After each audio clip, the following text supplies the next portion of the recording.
You see, the great paradox of life is this: you are not bound by who you were, but you are imprisoned by who you refuse to stop being.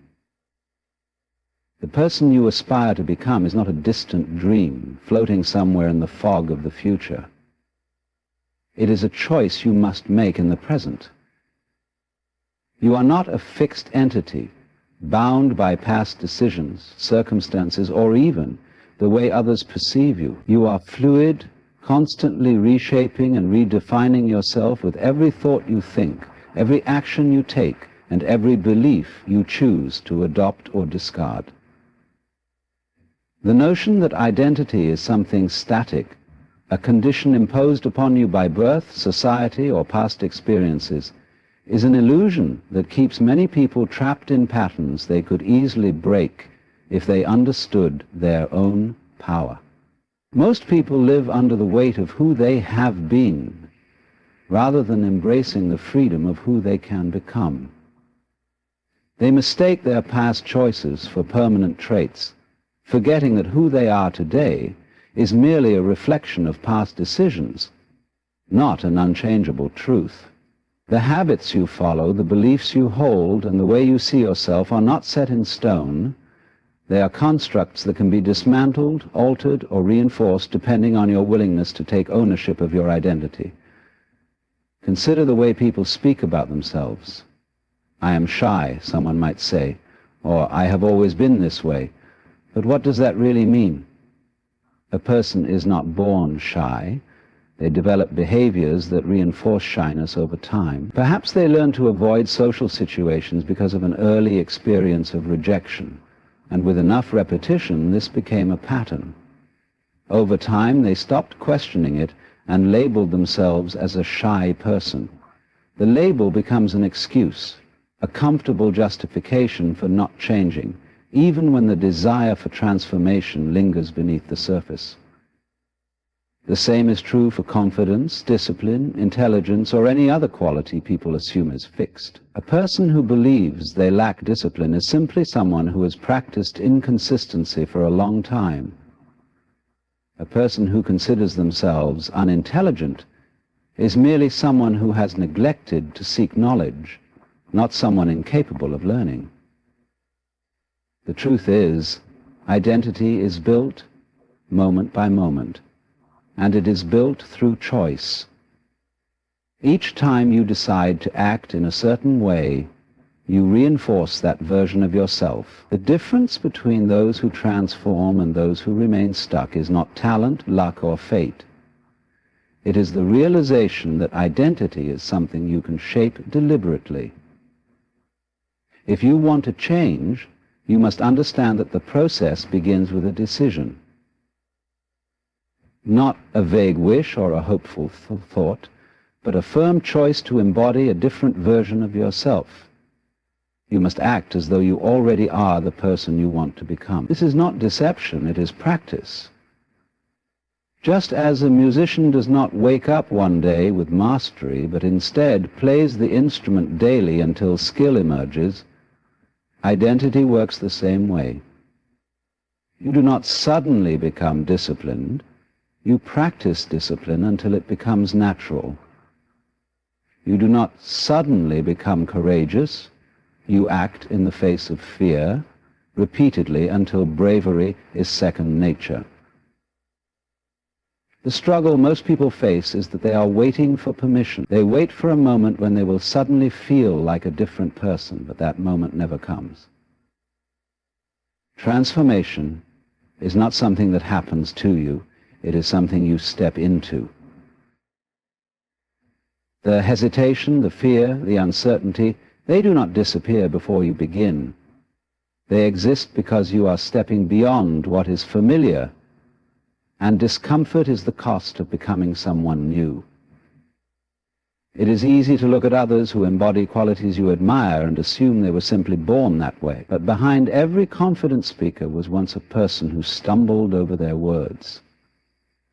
Behind every disciplined leader was once someone who struggled with procrastination. The difference is that they refuse to accept their weaknesses as permanent. They did not wait for confidence to arrive before speaking. They spoke until confidence followed. They did not wait to feel motivated before acting. They acted until discipline became a habit. This is where many fail. They assume that they must feel different before they act differently. But feelings follow action, not the other way around. If you want to become strong, start acting with strength. If you want to be wise, start making thoughtful decisions. If you want to be independent, stop seeking validation and start trusting yourself. The identity you seek is already within you, waiting to be realized. But there is a price to pay. To step into a new identity, you must let go of the old one. Many struggle not because they lack the ability to change, but because they are unwilling to release the comfort of who they have been. Even negative identities, being the victim, the failure, the one who never gets it right, can become a source of familiarity. And familiarity can be addictive. Letting go of an old identity feels like stepping into the unknown. And the unknown is always uncomfortable. But discomfort is temporary while transformation is permanent. You must make a choice every day to remain bound by your past or to step into your potential. The world does not hold you back. Only your attachment to who you think you are does. And the moment you realize that you can be whoever you decide to be, the chains of limitation fall away, and you are free to create yourself anew. People often believe that transformation begins with an internal shift, that before they can change, they must first feel ready, inspired, or different in some fundamental way. They wait for clarity, for confidence, for motivation to arrive like an unseen force that will push them into action. But this waiting is an illusion, a delay disguised as preparation. The truth is, transformation does not begin in the mind, it begins in movement. It is action, not thought, that reshapes a person. Imagine someone who wishes to become strong. They think about it, they visualize it, they convince themselves that one day they will be different. But until they step into the discomfort of effort, their body remains the same. Strength does not appear through contemplation.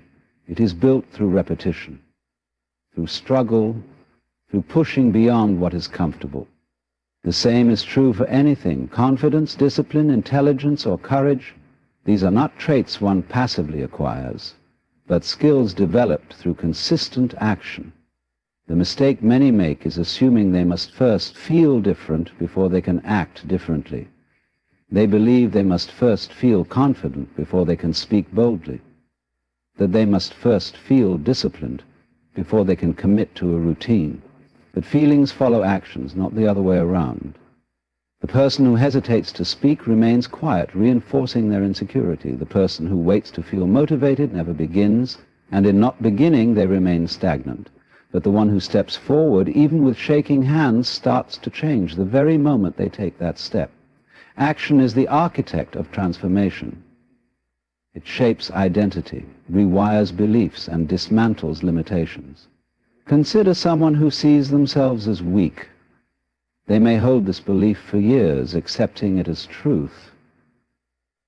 But if one day they decide to act differently, to stand tall, to assert themselves, to make decisions without seeking approval, something begins to shift.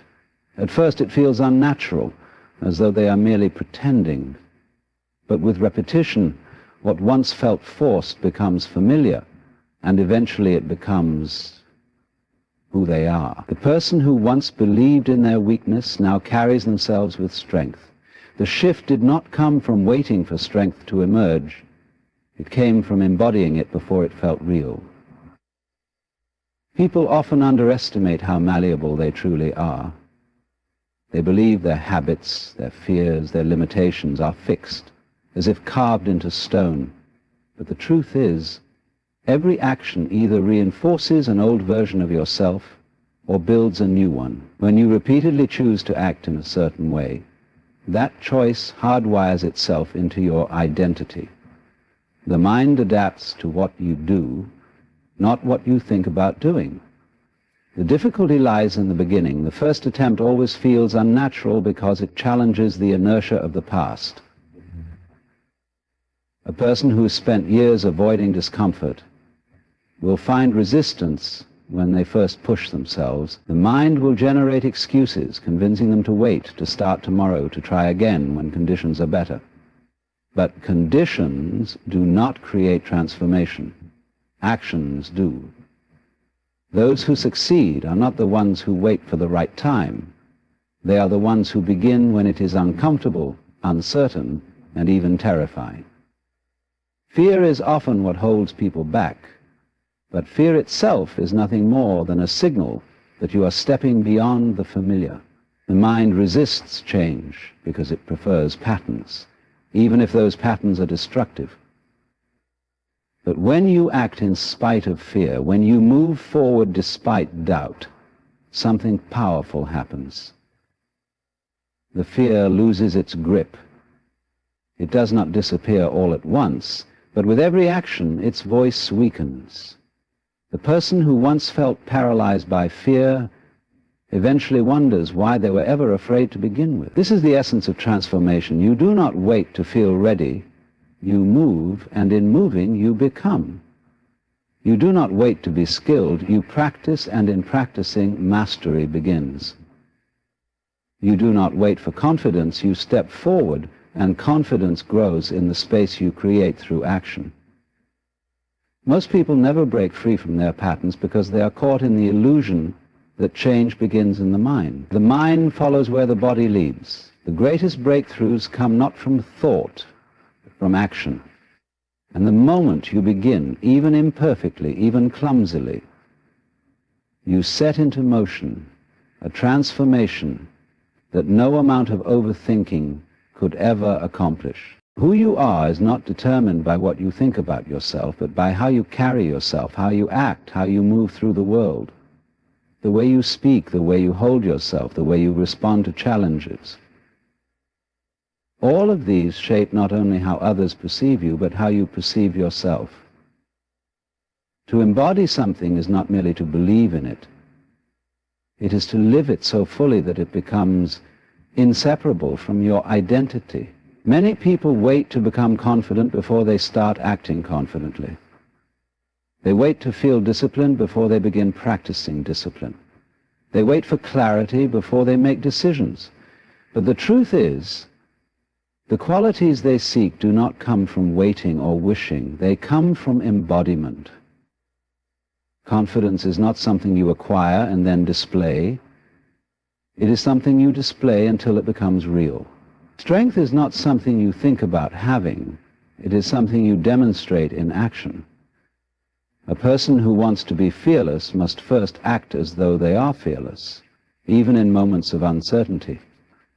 At first, it may feel unnatural, like stepping into a role that does not belong to you. This is because the mind clings to what is familiar. If you have spent years reinforcing a certain way of being, anything outside of that will feel strange. But embodiment is not about immediate comfort. It is about aligning with a higher version of yourself and allowing the rest to catch up. If you consistently walk with purpose, speak with certainty, and behave in a way that reflects your aspirations, something shifts. The mind adapts to the body's signals. What once felt unnatural begins to feel effortless. People often underestimate the power of posture, movement, and expression. The way you carry yourself sends messages not only to others, but to your own subconscious. A person who slouches, avoids eye contact, and hesitates in their words reinforces their own sense of smallness. But the one who stands tall, speaks clearly, and moves with intention begins to internalize those qualities. The shift is subtle at first, but over time it becomes undeniable. This is why those who embody leadership naturally command attention, even in silence. They do not need to prove themselves with excessive words or grand gestures. Their presence alone conveys who they are. They have stepped into their role so fully that it is no longer an effort. It is simply their way of being. Others sense this alignment and they respond to it. Many misunderstand this process, believing it to be a form of deception. They think that acting differently before they feel different is a kind of pretense. But this is not about pretending to be something you are not. It is about stepping into what you are capable of becoming. Every great transformation begins with an act of embodiment. The artist does not wait to feel like a master before picking up the brush. The leader does not wait to feel ready before making a decision. They begin before they are certain, and in doing so, they become. There is a reason that rituals exist across cultures. Rituals are physical expressions of deeper truths. They are designed to embody a certain energy, to align the external with the internal. A warrior prepares for battle not just by thinking about courage, but by standing in a certain way, moving with purpose, speaking with conviction. This physical alignment reinforces the mental state required for action. In the same way, a person who wishes to be disciplined must structure their day as though they already are. A person who wishes to be strong must carry themselves as though strength is already within them. The body leads, and the mind follows.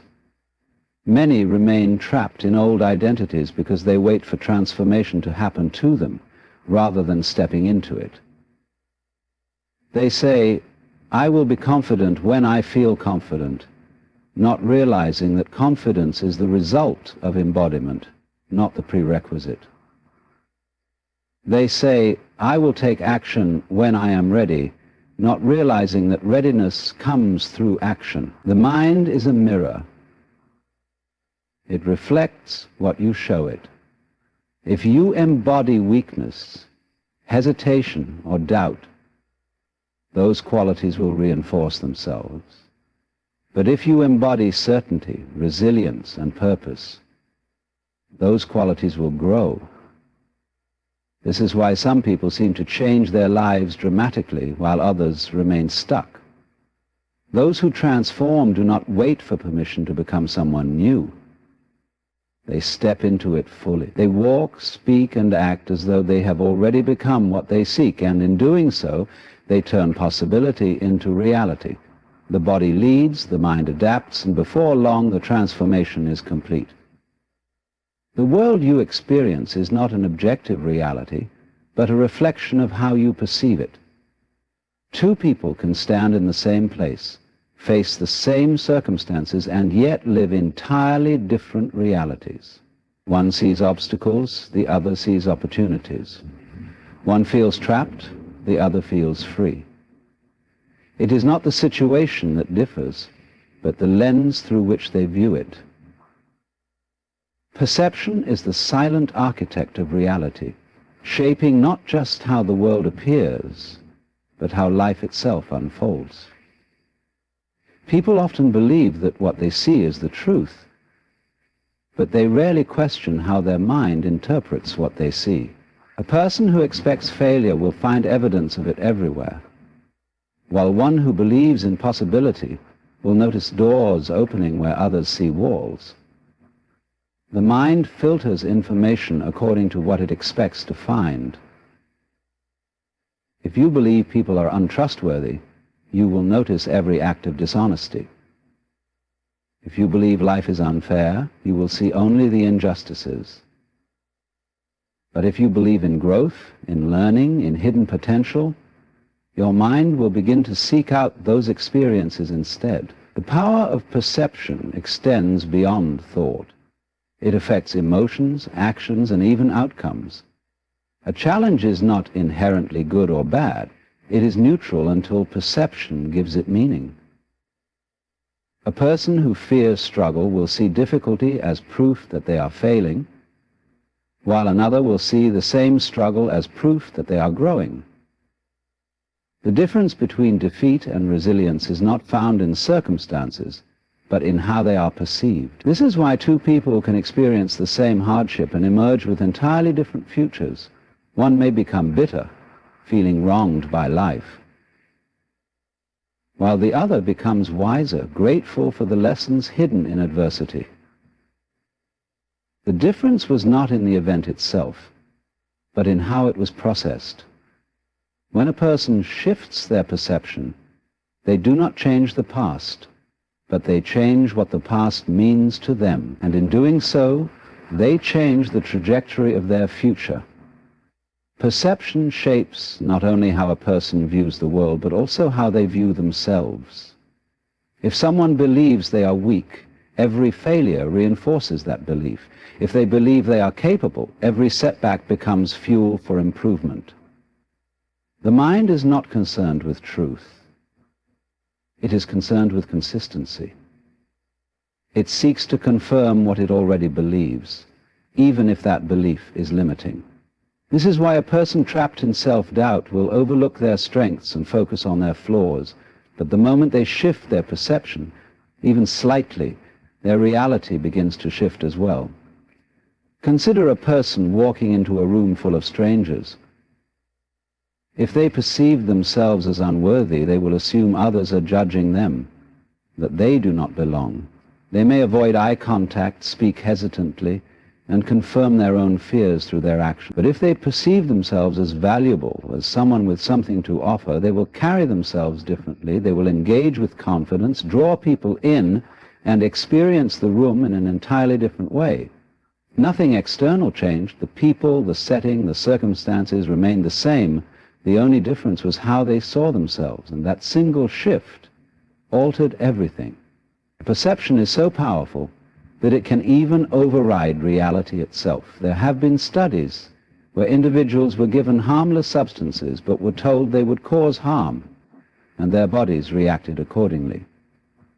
Others were given something beneficial but believed it was useless, and their bodies failed to respond. The physical world bends to the will of perception more often than people realize. This is why those who expect illness often fall sick, while those who expect strength often recover faster. The body listens to the mind, and the mind listens to the stories it tells itself. The danger is that most perceptions are inherited, absorbed from childhood, shaped by past experiences and left unquestioned. A person who was once told they were not good enough may carry that perception for a lifetime, even if it was never true. A person who was taught that money is scarce may struggle with abundance, even when opportunities surround them. The problem is not reality itself, but the lens through which it is viewed. And until that lens is adjusted, reality will continue to reflect the same patterns. But just as perception can limit, it can also liberate. The moment a person realizes that their world is shaped by their mind, they gain the ability to reshape it. A person who once saw failure as the end can begin to see it as the beginning. A person who once feared rejection can start to see it as redirection. What once felt like a curse can be reframed as a lesson. The external world remains the same, but the experience of it transforms. This is the key to change, not waiting for life to shift, but shifting the way life is perceived. The moment a person alters their perception, the reality must follow. What was once an obstacle becomes a stepping stone. What was once a burden becomes a gift. And what was once impossible becomes inevitable. People spend much of their lives waiting for the right moment, the perfect opportunity, the feeling of readiness that never quite arrives. They tell themselves they will start when they have more time, more confidence, more clarity. But life does not pause while they wait. It moves forward, indifferent to hesitation, unfolding whether they choose to act or not.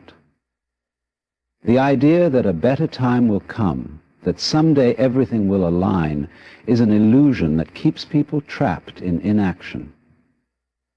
The mind creates this illusion as a form of comfort. It convinces people that waiting is a strategy, that delaying action will somehow lead to a more certain outcome.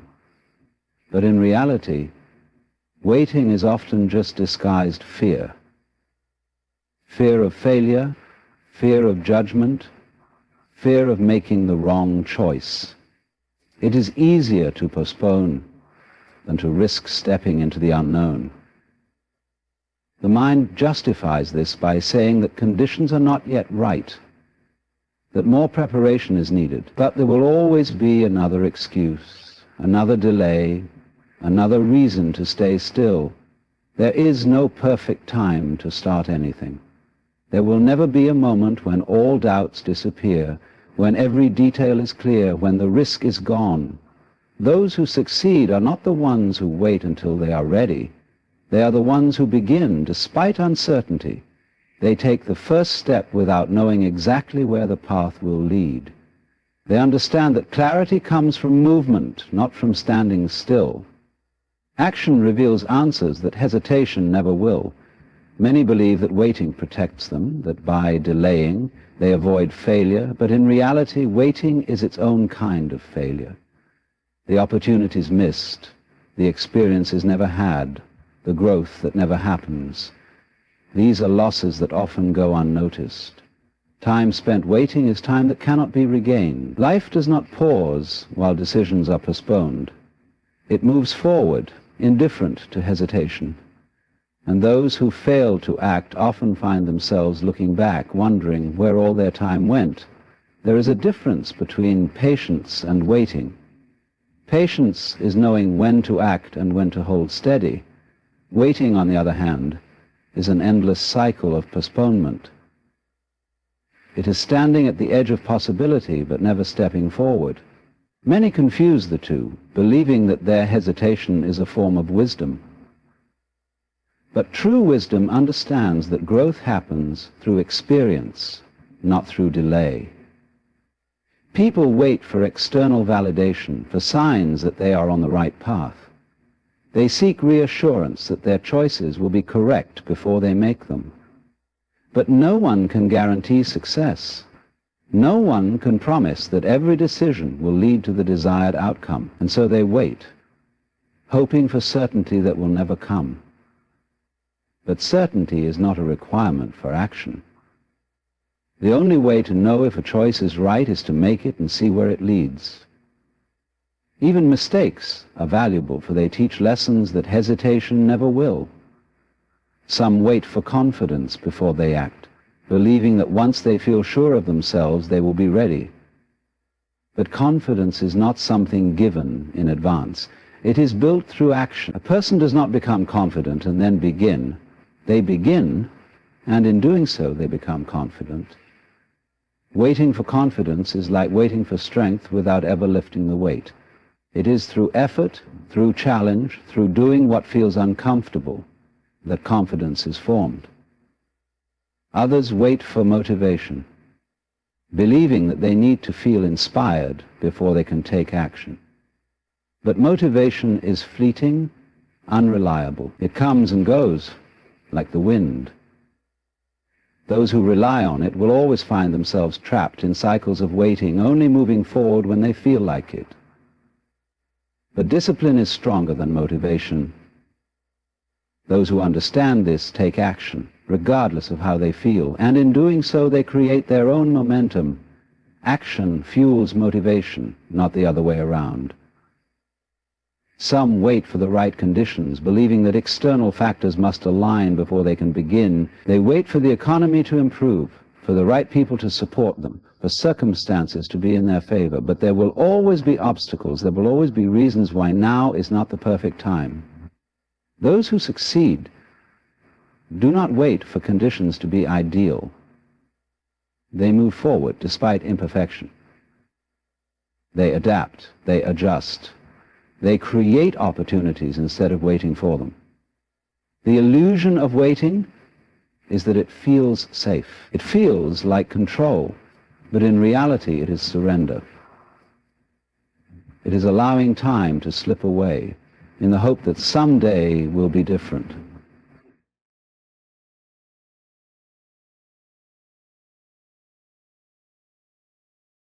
but someday is not guaranteed.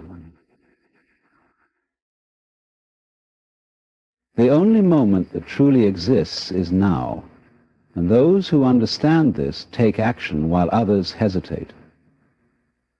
They do not wait for the world to change, they change themselves, and in doing so they shape the world around them. People cling to their past selves as if they are permanent, as if the person they were yesterday must be the person they are today. But identity is not fixed. It is fluid, shaped by experience, choice, and perception. The problem is that many hold on to outdated versions of themselves, unable or unwilling to let go. They remain trapped in old habits, beliefs, and narratives that no longer serve them. Believing that change is too difficult or that they must remain loyal to who they used to be. But real growth requires detachment, a willingness to shed the layers of the past in order to step into something new. The old self is comfortable, it is familiar. Even when it causes pain, it feels safe, because it is known. People hold on to their past identities because they fear the uncertainty of transformation. They mistake the past for the truth, assuming that what has been will always be. They tell themselves, "This is just who I am," as if identity is written in stone. But who they are is simply a reflection of past choices and patterns. And just as those were once formed, they can be reformed. Many resist change because they fear losing themselves. But the self is not something to lose. It is something to evolve. Holding on to an outdated version of oneself is like wearing clothes that no longer fit. They may have been comfortable once, but now they restrict movement. The more one tries to stay the same, the more life feels stagnant. Growth demands a willingness to step out of what is known, to leave behind thoughts, behaviors, and attachments that no longer align with who one is becoming. Letting go of the old self means questioning long-held beliefs. Many of these beliefs were not chosen, but inherited. They were absorbed from parents, teachers, and past experiences. Some were formed in moments of pain and fear, shaping how one sees the world and themselves. But just because something was once true does not mean it must remain so. A person who once feared speaking up can become a powerful voice. A person who once doubted their worth can cultivate deep self-respect. The mind may resist this, clinging to familiar narratives. But those narratives are only as strong as the belief that sustains them. To detach from the old self is to release the need for validation from the past. Some hold on to their past identities because they fear what others will think if they change. They worry about outgrowing relationships, about being misunderstood, about stepping away from expectations placed upon them. But living according to the approval of others is a prison. True freedom comes when one allows themselves to evolve, even when others do not understand. Not everyone will accept growth, and that is okay. The path of transformation is not meant to be walked with everyone. The process of detachment is uncomfortable. It requires stepping into the unknown, embracing uncertainty, and facing fears that have been buried beneath old habits. But discomfort is the price of evolution. A snake does not shed its skin without effort. A butterfly does not emerge from its cocoon without struggle. Growth is never effortless, but it is always necessary. The pain of letting go is far less than the pain of staying trapped in a version of oneself that no longer fits. Many people look for change, but refuse to release what is holding them back. They want a new life without giving up old patterns. But one cannot move forward while carrying the weight of the past. Letting go means making peace with what has been, forgiving past mistakes, and understanding that those experiences were stepping stones, not life sentences. The past is not an anchor unless one chooses to hold on to it. Some believe they must first feel ready before they let go. But waiting for readiness is another form of attachment. The truth is, one rarely feels completely prepared for transformation. The mind seeks comfort, and change is never comfortable, but readiness is a decision, not a feeling. One does not have to wait for the perfect moment to detach from the old self. They simply have to decide. As one lets go, they may feel a sense of loss. But what is lost is only an illusion, a version of themselves that was never meant to last forever. In its place, something new emerges, greater clarity, deeper strength, and a life that allies with who they truly are. The old self was a necessary chapter, but it was never meant to be the final one. And when one finally releases it, they realize they were never losing themselves at all. They were only becoming more of who they were always meant to be. Discomfort is a force that most people spend their lives avoiding. They seek comfort, predictability, and ease, believing that a life free of struggle is a life well lived. But the truth is, growth does not happen in comfort. It happens in moments of discomfort, in the space where uncertainty meets effort, where fear is confronted rather than avoided. Every significant transformation requires discomfort, and those who understand this do not run from it, they embrace it. Most people resist discomfort because they equate it with suffering. They assume that if something is difficult, it must be wrong. But not all discomfort is suffering. Struggle is not always a sign of failure. Sometimes it is the very thing that leads to progress. A seed does not grow without first breaking apart. A muscle does not strengthen without first being strained.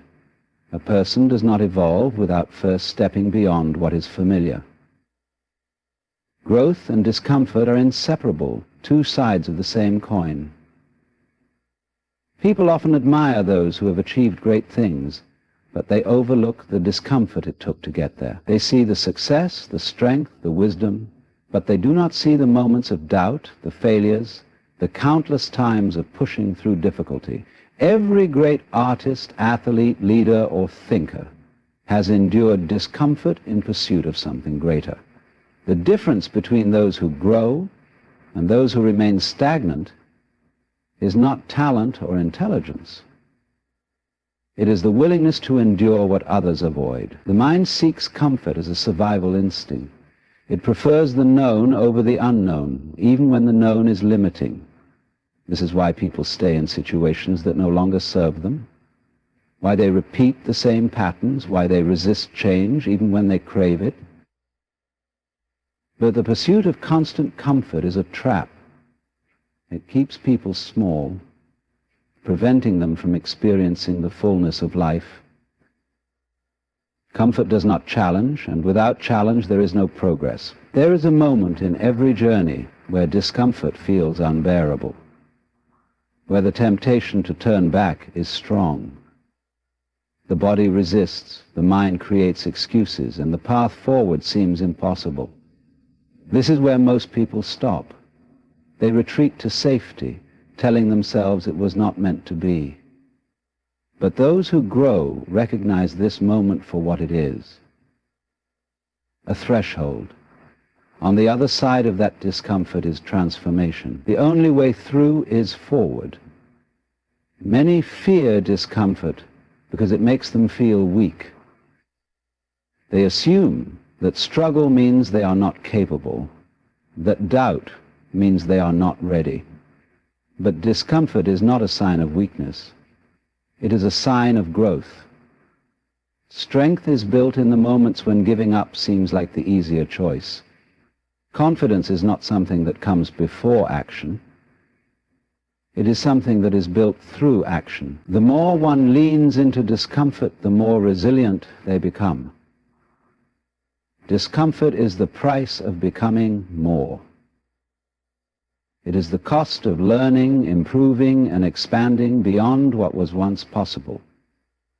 Those who avoid discomfort remain unchanged, confined by their fears.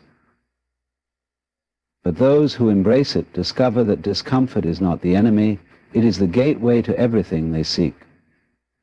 The willingness to be uncomfortable is what separates those who grow from those who remain stuck. Most breakthroughs happen after a period of discomfort. A person learning a new skill will struggle before they improve. Someone pursuing a dream will face doubt before they see results. Those who push past discomfort discover something powerful. It does not last forever. What once felt unbearable becomes normal. What once seemed impossible becomes effortless. The discomfort fades, but the growth remains. The greatest mistake people make is assuming that if something is uncomfortable, it must not be for them. They believe that ease is a sign of alignment, that struggle means they are on the wrong path, but ease is deceptive. The things that matter most, mastery, wisdom, strength, purpose, are not found in comfort. They are earned through persistence, through facing discomfort rather than avoiding it. When one begins to embrace discomfort, they stop fearing it. They see it as a sign that they are on the right path. Instead of retreating, they lean in. They understand that growth is not always pleasant, but it is always worth it. And over time, they realize that the things they once feared were never as powerful as the person they were becoming. People often speak of authenticity as if it is something to be found, as if it is hidden within and waiting to be uncovered. They search for who they truly are, hoping that clarity will arrive through reflection alone. But authenticity is not something that is discovered in stillness. It is something that is created through action. It is not an identity waiting to be revealed, but a state of being that must be lived. People do not become authentic by thinking about who they are. They become authentic by acting in alignment with what they value, believe, and seek to become. Many hesitate to act because they fear getting it wrong. They worry that they must first understand themselves fully before making choices. But self-understanding does not come before action. It comes through action. A person does not learn what they are capable of by contemplating their potential. They learn by doing. They do not find their voice by waiting for the perfect words to appear. They find it by speaking, by expressing, by showing up in the world as they are. Authenticity is not a fixed state. It is a process of becoming, shaped by choices made over time. There is a misconception that authenticity means staying true to who one has always been. But this is a limitation, not a truth. Authenticity is not about clinging to an old identity out of loyalty to the past. It is about aligning with what feels true in the present. A person who has changed their beliefs, evolved their perspectives, or outgrown old habits is not being inauthentic by embracing the change. They are being authentic to who they are now. Growth does not mean abandoning oneself. It means refining oneself. Many struggle with authenticity because they seek approval. They measure themselves against expectations, shaping their actions to fit into roles given to them by others. They silence their instincts, suppress their desires, and follow paths that feel safe rather than true. But living for approval is the opposite of authenticity. The more one seeks to be accepted by others, the further they drift from themselves. True authenticity requires the courage to disappoint, to be misunderstood, to walk alone if necessary. It is not about being liked. It is about being real. The mind resists authenticity because it fears the unknown. It prefers certainty, even at the cost of truth. People hold back their opinions, deny their dreams, and conform to what is expected because stepping into the unknown feels dangerous. But there is no real danger in being oneself. The true danger lies in living a life that does not feel like one's own, in looking back with regret and realizing that fear dictated every choice. Authenticity is the willingness to take that risk, to act in a way that reflects what is real rather than what is safe. Action is what gives authenticity form. A person can claim to have certain values, but if they do not live by them, those values are empty. One can believe in kindness, but if they do not practice it, it is merely an idea. One can dream of a certain life, but if they take no steps toward it, the dream remains distant. It is not enough to know what feels true, one must embody it. Authenticity is not in words, but in the consistency of action. It is in showing up every day as the person one claims to be. There will always be moments of doubt, moments when it is easier to conform than to be real. But the more one acts in alignment with their true self, the stronger that self becomes. What begins as discomfort becomes second nature. A person who once feared speaking their mind finds their voice growing stronger. One who once hesitated to pursue their passions finds their steps becoming firmer. Authenticity is built through repetition, through the continual practice of living in truth.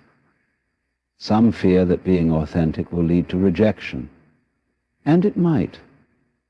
Not everyone will understand or accept someone who chooses to live honestly, but those who reject authenticity were never meant to be part of that journey, and in letting go of the approval of the wrong people, one creates space for the right ones to arrive.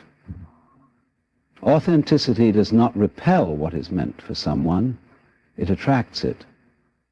The right connections, opportunities, and experiences come to those who are willing to stand firmly in who they are.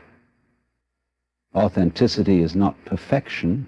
It does not mean always having the right words, making the right choices, or never experiencing doubt. It means being real, even when real is messy, uncertain, or unfinished. It means acting with integrity, even when it is difficult. It means showing up in the world as oneself, even when it would be easier to hide. And in that commitment to action, to living rather than merely thinking, one finds what they were searching for all along, the truth of who they are. Authenticity is not a passive state. It is an ongoing act of courage. It is not found in contemplation alone, but in the choices made each day. To be authentic is to act in alignment with one's values, to live with integrity even when it is difficult, and to embrace growth rather than cling to past identities. It requires the willingness to stand alone, to face discomfort, and to move forward despite uncertainty. The more one acts in truth, the more natural it becomes. In the end, authenticity is not about finding oneself. It is about creating oneself through action.